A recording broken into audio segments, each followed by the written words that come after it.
सदन के भीतर से आई ये तस्वीर ऐतिहासिक है।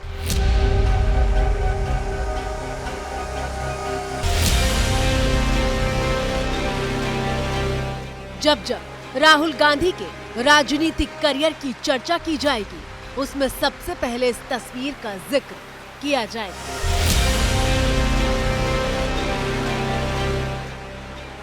ये तस्वीर खास है क्योंकि गांधी परिवार के चिराग और 20 साल से देश की राजनीति का हिस्सा होने के बावजूद पहली बार राहुल गांधी किसी संवैधानिक पद पर हुए।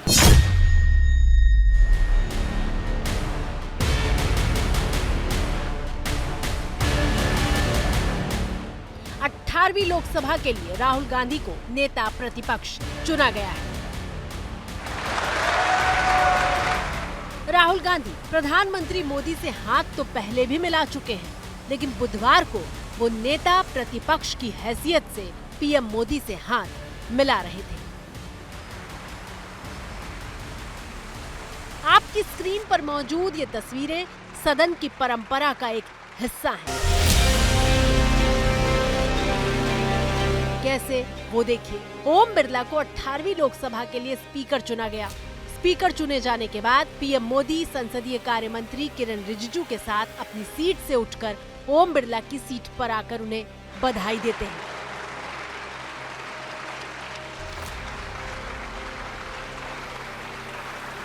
इसके फौरन बाद राहुल गांधी भी अपनी सीट से उठकर ओम बिरला को बधाई देने के लिए आते हैं और फिर पीएम मोदी से हाथ मिलाते हैं। सदन की परंपरा के मुताबिक स्पीकर को प्रधानमंत्री और नेता विपक्ष लोकसभा पद के लिए चुने गए सांसद को उनकी सीट से लेकर अध्यक्ष की कुर्सी तक छोड़ने जाते हैं और इसी परंपरा को निभाते हुए राहुल गांधी और मोदी ओम बिरला को उनकी सीट तक छोड़ने गए। शायद ये पहली बार था जब राहुल गांधी और मोदी साथ साथ इस तरह किसी कार्यक्रम का हिस्सा बने थे।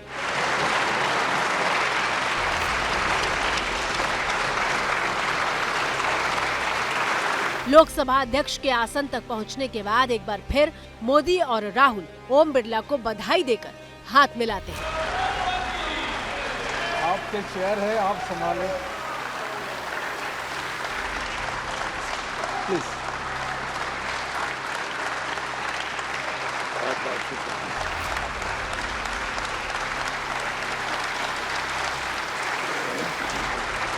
खास बात यह है कि एक लंबे वक्त के बाद राहुल गांधी सदन में कुर्ता पायजामा पहनकर पहुंचे थे।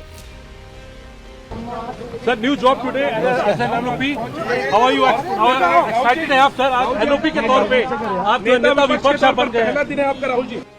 भारत जोड़ो यात्रा से लेकर चुनाव प्रचार के अभियान तक राहुल गांधी टी शर्ट और कार्गो में ही देखे गए। यहाँ तक कि सत्र के पहले दिन से लेकर राहुल गांधी जब शपथ लेने आए, उस दिन भी उन्होंने टी शर्ट और कार्गो पैंट पहन रखी थी।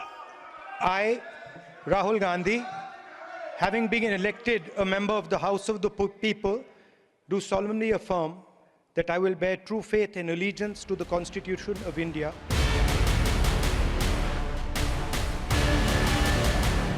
लेकिन नेता प्रतिपक्ष के तौर पर राहुल गांधी जब बुधवार को सदन पहुंचे तो कुर्ता पायजामा पहनकर आए थे। चेहरे पर नई जिम्मेदारी का उत्साह साफ देखा जा सकता था।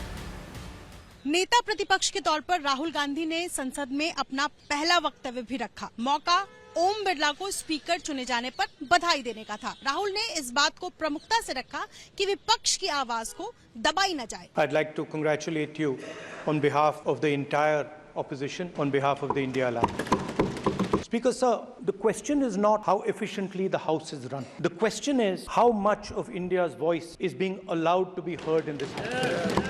Speaker sir, so the idea that you can run the House efficiently by silencing the voice of the opposition is a non-democratic idea.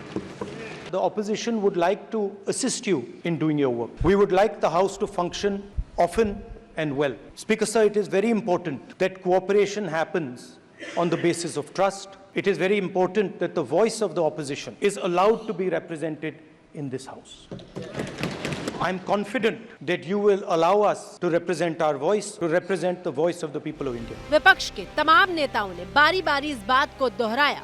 TMC सांसद सुदीप बंदोपाध्याय ने ओम बिरला को बधाई देते हुए कहा कि सदन में आधिकारिक नेता प्रतिपक्ष मिलने से विपक्ष को ताकत मिली है।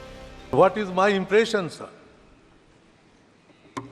That a house doesn't run properly if there is no leader of the opposition officially. But we are glad that now our country has got one leader of the opposition in the parliament. Congress अध्यक्ष मल्लिकार्जुन खड़गे के घर पर मंगलवार को बैठक हुई थी और इस बैठक में राहुल गांधी को नेता विपक्ष बनाए जाने पर फैसला हुआ था।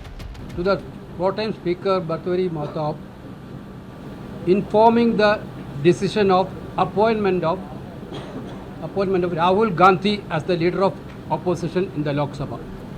राहुल गांधी के नेता प्रतिपक्ष चुने जाने पर तमाम विपक्षी पार्टियां एक सुर में बधाई दे रही हैं। मैं कहती हूँ एज एन एलओपी वो काफ़ी सक्सेसफुल रहेंगे कि उनके कार्यकाल में कांग्रेस के साथ साथ इंडिया अलायंस भी मजबूत बनेगा। उनको बहुत बहुत शुभकामना और अच्छा करें और सबको साथ लेकर के जितने भी विपक्ष के दल है उनके सभी नेताओं को साथ लेके चलें। राहुल जी तो इंटरनेशनली नेशनली सभी जगह एक्सेप्टेबल है, तो उनका स्वाभाविक रूप से विपक्ष के नेता के रूप में वो जो लाए गए हैं, नामित किए गए हैं कांग्रेस के द्वारा, मुझे लगता है ये देश की आवाज़ थी। हम लोग स्वागत करते हैं उनका और वो बहुत मैच्योर्ड पोजीशन है। देखिए, मेरे लिए व्यक्तिगत रूप से तो बहुत खुशी की बात है कि राहुल जी नेतृत्व करेंगे। भारत जोड़ो यात्रा के बाद राहुल जी ने एक पूरे देश के अंदर माहौल बनाया था।